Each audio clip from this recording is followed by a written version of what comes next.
Hello, everybody. I'm going to take you through some just kind of quick notes on just the different 3D shapes in general. Just what are their parts, what are they called, what are they made up of, things like that. So the 3D shapes in general, they're actually called polyhedrons. So here, again, you can write down what you need to, what's not going to stick in your head. I would take notes of that. So what is the definition of a polyhedron? It's a solid that is bounded by polygons that are called faces. So technically, there's actually a shape in here that's actually not considered a polyhedron, which is the sphere, because it's not made up of polygons. Remember, because a polygon is made up of line segments that are closed figures. So a circle was not actually called a polygon. So one could argue that the cylinder is not, but it actually is. It's totally flat, like it's got that flat top, so it's not rounded technically. We've always different shapes, but basically any surface is called a face. That's kind of where that name is coming from. So these are all different examples of 3D shapes, except for, except for this one, they're called polyhedra is the plural term for that. One of the terms we have is called an edge. When you guys use that word kind of general all the time, but it's just, the edge of like a table, things like that. It's basically where two faces meet. So like right here, this would be an edge. Technically, this would be an edge. Right here, this would be an edge.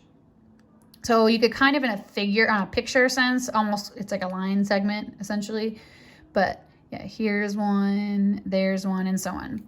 Another one is called a vertex. That's a point where three or more are going to meet. So a lot of people call it a corner, basically, the corner of a table. So like right here, this would be a vertex. You got one edge, second edge, third edge where they meet. There's one right here. There's one here. You don't really have a vertex in a cylinder because there's nowhere that you're going to have them. It's really just the top and then the side, which those have their own names as well. And one of the words we haven't really used in a while is called a regular polyhedron. It's where all the faces are regular polygons, and regular actually means something. It means when that polygon is equilateral and equiangular. So I'm going to go back up for a split second here. This one pretty much looks like one. I would say that this segment, this, those all look the same. So I would argue that's probably a regular polyhedron. I would actually have to count out the number of sides for that. But this one probably not. None of the rest of these necessarily are for sure, unless I've deliberately told you so. So just kind of keep it in mind. Let's start with the first one in particular, and that's going to be a prism. So if you look in the text, if you have it, or it's basically when you have two parallel and congruent faces called bases. And then all the other ones are quadrilateral. So meaning you can call it the top and the bottom, if you will, of like a box, or the front and the back. So here's a base. Here's another one that's completely congruent to it. They are facing each other, and then all the other faces that connect that are rectangles. Same thing over here. You've got this front, which is a pentagon. The back, there's another, you can't really see it, but there's another pentagon back there. Those are bases, and they are connected and create 5 rectangles all the way around the sides. Down here, we've got a triangular prism. So here's the front, this triangle, I just called it ABC. Here's the back, DEF. They are connected, and they create 3 rectangles that all connect them. So one more time, there's 2 parallel and congruent faces. Okay, so again, the rectangular prism is kind of unique because you could actually call any pair the bases. The front and the back, the top and the bottom, the left and the right, it actually doesn't matter. Anything other than that, it does definitely matter. So, on the pentagonal prism, the triangular prism, hexagonal, you name it. If it's not a rectangular one, it's going to be specific. So here are just some visual ones. A Toblerone bar, if you guys know what that is. That's a triangular prism in the real world. A Kleenex box, and a cereal box. Those are both examples of a rectangular prism. So here I asked how many edges. So we're just going to test in the vocab. Again, technically, really an edge is just a line segment.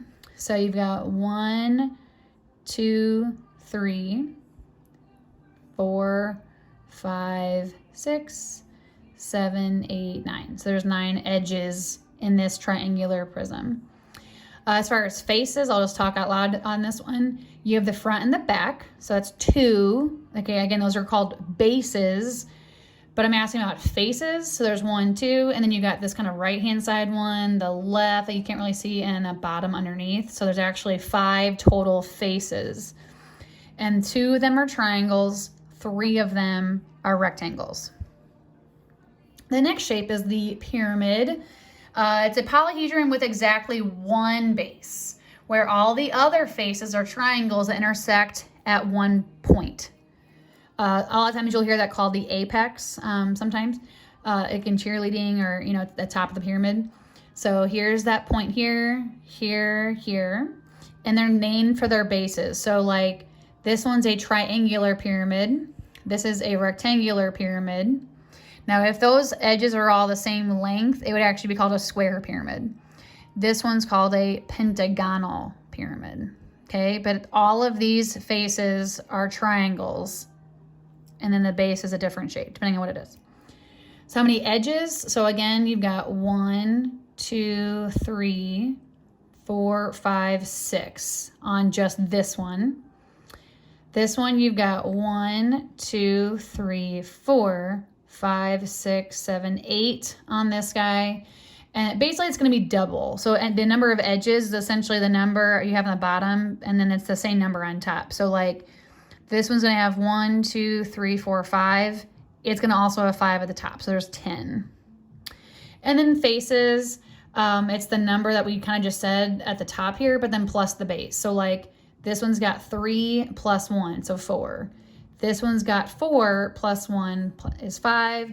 This one's got 5 plus the bottom. That's where the 6 is coming from. The cylinder is very similar to the prism. It's got 2 parallel and congruent bases. It's just now those bases every time are going to be circles, every time. So the prism, it can change, and the cylinder, it's always going to be a circle, okay? What we call the lateral surface, okay? So the side that goes around the circles, essentially, it's called a lateral face, and that's going to always be a rectangle. So think about when you guys take off like a label on a can or a label on a bottle, you know, it's a rectangular shape, okay? That's the lateral surface, the lateral face. So I use this pan thing for one. There's a drum, a soda can, but every cylinder has 2 circles and then that 1 rectangle that makes up the lateral face. The cone, similar to the pyramid, that you've got some kind of a surface that meets at a point at the top. So you've got still a circular base at the bottom here. It's technically open, you know, in a cone like that.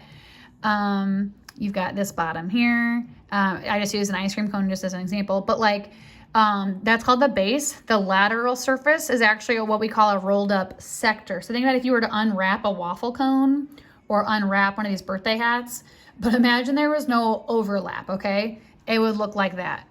That's what it's called, a net. That's what's laid down flat when you unwrap the cone. If you were to roll this up, it would create a cone. So a cone is always made up of a circle and then a sector, which we actually just talked about on our last unit. It's a portion of a circle. And the last one, again, it's not a polyhedron, but we do talk about it when we do polyhedrons. The sphere is, by definition, the set of all points that are equidistant from the center. So very similar to the circle definition, it's 3-dimensional. It's going in all different directions, not just 2-dimensionally on paper. So all of these different circles in here that you may have seen before in a figure, those are actually called the great circle. It's because it's going directly in the middle, okay? It's kind of like the equator. It's directly at that halfway point. So that's it for 3D shapes, and look online for the assignment.